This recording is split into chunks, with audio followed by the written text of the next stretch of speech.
Hi, I'm Dave Morrell, and I'm running for Blaine City Council, Ward 2. I want to take a few moments this afternoon to introduce myself as well as explain why I'm asking for your support and your vote this November 6th. So, a little bit about me. My wife Roxanne and I moved our family to Blaine in 2002. Prior to that, we lived in rural Anoka and Isanti counties dating back to 1993. We're a family of 5. Our children vary in grade ages from 2nd grade through 9th grade, and all 3 of our children attend Spring Lake Park Public Schools. It's through our children's activities both in the classroom as well as outside the classroom that my wife Roxanne and I have become involved in the community as volunteers. Roxanne presently serves on the Spring Lake Park Traveling Basketball Association as treasurer. I myself have coached youth sports predominantly through our local Little League for my boys' baseball teams. And in 2012, my community service took a slightly different turn when I was appointed by the Anoka County Board of Commissioners to serve on a 3-member panel that reviews personnel matters between the county and its employees. Next, why am I running for office? Well, I began running for office, actually considering my campaign to run for office back in April of this year. And when I was meeting with people, meeting with members of the community, meeting with local business owners, I was hearing really 2 questions that felt like the same question, but in the end they were really 2 different questions. And I want to start with what those 2 questions are. Number 1, why am I running for office? And number 2, why in the world would I want this job? I'd like to start with the second one first. Why in the world do I want this job? In my view, this is not a job. Our founding fathers foresaw a time and a place and an environment in which citizens became involved actively, and not just a few citizens, but citizens in general were involved with establishing and running their government on a day-to-day basis.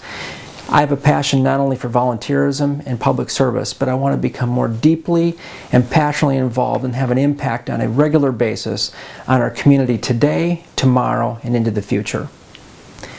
Secondly, why specifically am I running for office? Well, there really are 4 different areas that I've thought about over time, and I think I can boil all of the reasons that I'm running for office into these 4 main topics.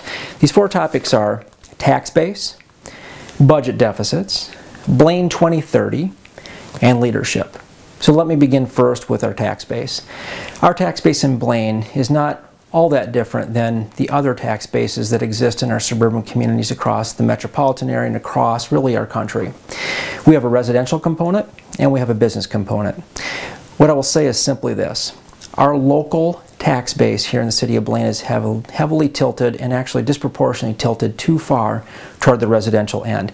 In short, we really need to begin to focus intently not only on our residential development, but also on business development. It's important for not only the short term, but really the long-term future and health of our economy. So that's the first thing. Secondly, budget deficits. In 2012, and again next year in 2013, the City of Blaine is going to run a budget deficit. Last year the budget deficit, as I understand it, was much larger than this coming year. The budget deficits are really driven by a number of different reasons, and they have both a short-term and a long-term component, and short-term and long-term solutions. So let's start with the short-term solutions first. There are really 3 solutions that we have, 3 levers that we have at our disposal today to fill or to solve the budget gap. And the City Council, both last year and this year, has selected the same option in resolving these matters. We can either raise taxes, or we can decrease spending, or we can borrow from our budget reserve, which is similar to our saving accounts that we have at our homes, to fill this budget gap. The City Council has chosen to borrow from our budget reserve and, in a sense, kick the can down the road and delay and defer very important and very difficult decisions to the future. If I were on the City Council, I can promise you that in the short term, I would be a proponent of cutting spending. So that's the first thing. On the long term end, we have many more options at our disposal to avoid and actually build in confidence that we will not have budget deficits in the future. Those solutions consist of continuing the residential development that we've started in this city. We've built some very beautiful residential communities. We have some very vibrant communities across the entire city. We've got a lot of homeowners that are reinvesting their homes in all price ranges, and really we're doing a great job, I think, residentially here in the city of Blaine. At the same time, that we're focusing on residential development, we also have to expand our business tax base.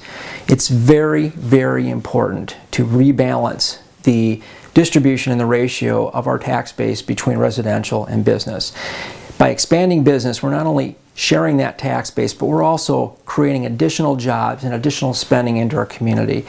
That additional spending will beget, I believe, additional business development in the city and will make for a much brighter future.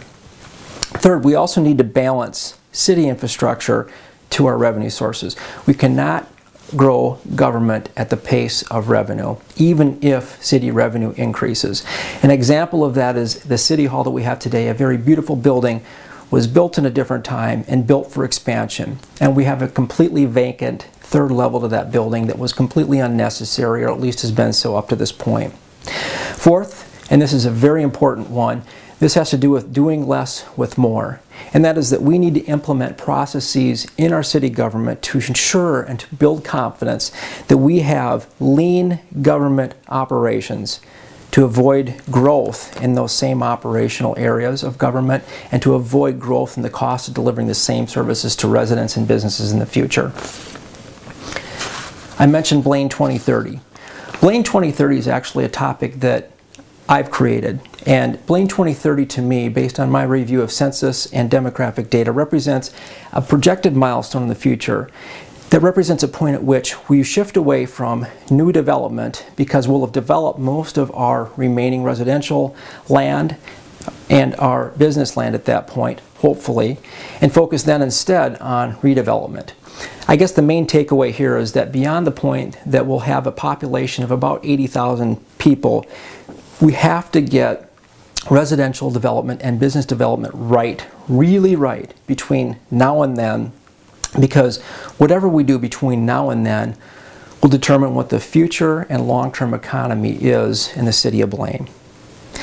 If we don't get it right, I believe that not only will real estate values become more volatile, but overall I believe that Blaine will become a less affordable place to live. And Blaine has had a very long-term reputation, not just in these past 10 years, but in the previous 40 or 50 years before that, as being a destination for affordability, and we can't afford to lose that very important way that we identify in our community. And finally, leadership. Many of you would be surprised to know that our City Council, while they've done a good job, I think in general, they represent what I believe is the past. Between the 7 of them, they have 100 years of collective experience. And while experience is a very important component to getting things done, it can also be a double-edged sword. I believe in dealing with real issues in real time, both analyzing, identifying, and implementing solutions to the problems that we have in front of us today. I would characterize my leadership style as one that focuses toward the future. So thanks again. Thanks for taking time to learn a little bit more about me. I'm asking for your support and your vote on November 6th. Thank you.